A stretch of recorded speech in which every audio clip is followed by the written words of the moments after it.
Sa araw na ito, ako ay napaka-busy talaga. Naglo-laundry ako at nagda-dryer at habang umiikot ang washing machine at dryer, ako naman ay nangusina. So ito na nga, nagpakulo ako ng beef spare ribs. So ayan, pagkatapos kong pinakuluan ng how many minutes, kasi tinatanggal ko yung mga ano doon, yung basta mga tinatanggal ko yung unang sabaw.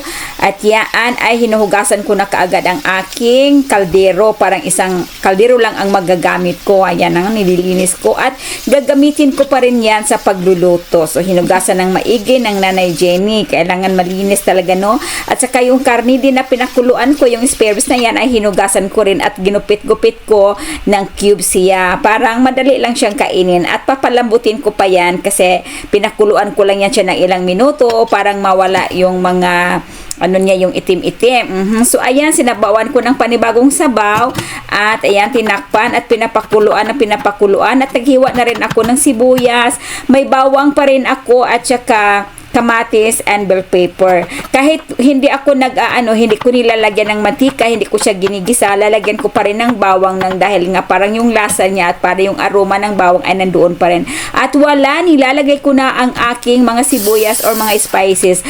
At yan, lumabas ako at kumuha ako ng dahon ng tawag doon ampalaya at saka malunggay din. At saka ayan na po, hinuhugasan ko na yung dahon ng ampalaya. Ayan, ihahalo ko doon sa aking sabaw. O, diba? Ayan, tapos na ang ating pinakuluan at malambot na rin ang ating yung beef spare ribs natin. Nilalagyan ko na siya ng asin at isusunod ko na ang aking malunggay at saka yung ampalaya, dahon ng ampalaya. So, ayan na, pinapakuluan ko siya ng mga ilang seconds lang. Ayan, at tinitimplahan ko ulit, tinitikman ko kung okay na ba ang panglasa sa akin. O, diba? Ang ganda-gandang tingnan, preskong-presko talaga ang luto ng Nanay Jen at yung gulay natin ay galing yan sa ating backyard. So, ayan na, maninamnam talaga yan mga kananay, masarap talaga yan siya. At mag-plating na ako dahil ready na akong kakain dahil nagugutom na rin ako mga kananay because busy talaga ako. So, kain na tayo mga kananay, no? Diba?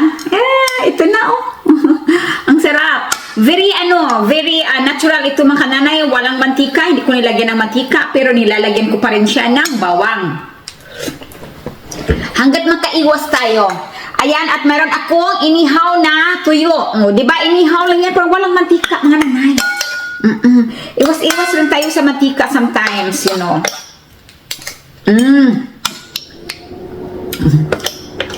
Baka na buto-buto ng baka. O, diba?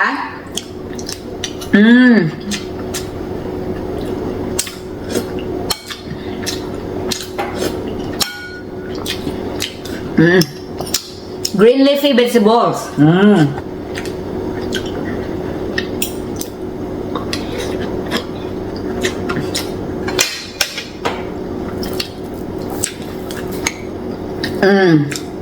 Ay, kalamit. Kalamit tuyo.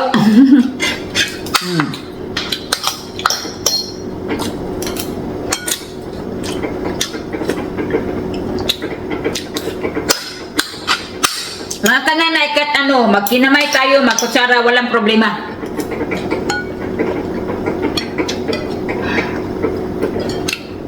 Init.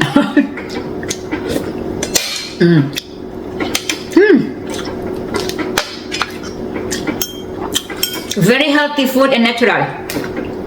No oil.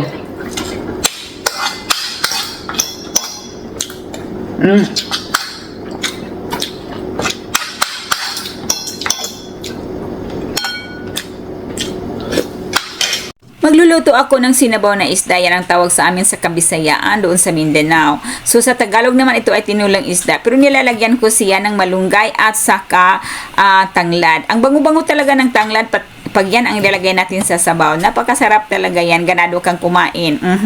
At saka may ulo talaga ng isda, buntot at saka yung katawan niya, no? Yung isda na yan ay malaman talaga. Paborito ko yung isda na yan. May kamahalan siya pagbilhin pero okay lang kasi solid naman. Malaman nga talaga siya. Nilalagyan ko ng talong dahil sa garden may nakukuha pa akong talong doon, no? So daginuton or hindi natin sayangin. So yan, nilalagyan ko na ng maraming malunggay. Masarap talaga ang malunggay. Kahit araw-arawin ko itong kakainin. Pero with isda ay napakasarap talaga. So, ito simpleng-simple lang. Talagang nilaga lang talaga siya. Ayan, luto na yan. At timplahan na yan. Ay, wala. Kakain na ang Nanay Jenny. So, ayun na nga. Kung pinakulo ko ng maigi. Dahil parang lutong-luto talaga yung isda. As in. So, ayan na. Malapit ng kakain ang nanay. Sus nako. Ang kanin naman nito ay kawawa talaga ang kanin. Kasi sigurado talaga mapabalik ako sa kaldero nang dahil nga may tanglad nga ito. Ang sarap ng tanglad talaga at ang bango-bango, nakakagutom. Ang tagal naman nito, akala ko malapit ang matapos. O ito na nga, magpiplating na ako. Ayan, kinukuha ko talaga yung malaking hiwa talaga mga nanay, no? At saka, ayan, yung malunggay. Ang sarap-sarap yan at ang bango-bango. Ako naglalaway na dito habang pinapanood ko itong video na to or nagdadabing ako. Bilisan mo, Nanay Jenny, at tayo kakain na. O mga nanay, nagluluto na ba kayo dyan? Tayo kakain na. Kain tayo.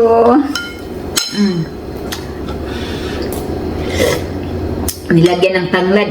Ang sarap. Oh my God. Mga nanay, namnam talaga ang tanglad. Oh my God. Ang sarap ng sabaw. Talagang yung tanglad. Lasang-lasang tanglad talaga.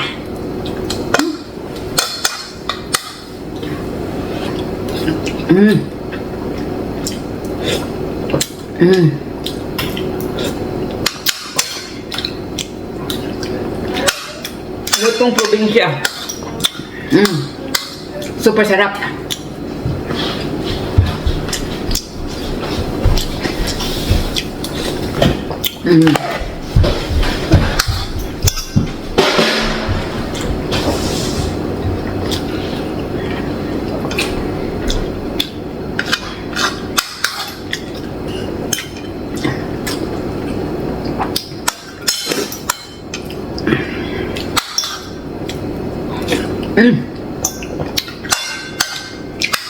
Very natural.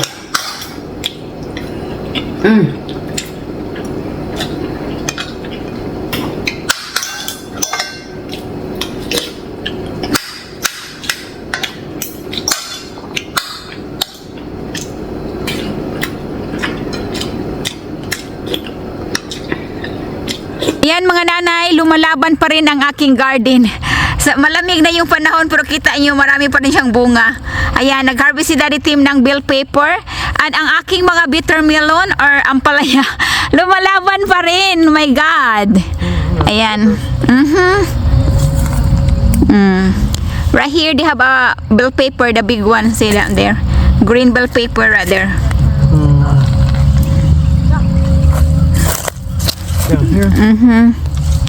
Right there. Here's a yellow one. Okay, eat it. Ayan, nag-harvest na silang dalawa. Get the other one. Kuya Juan ka is puting ang anak, naka-gloves pa.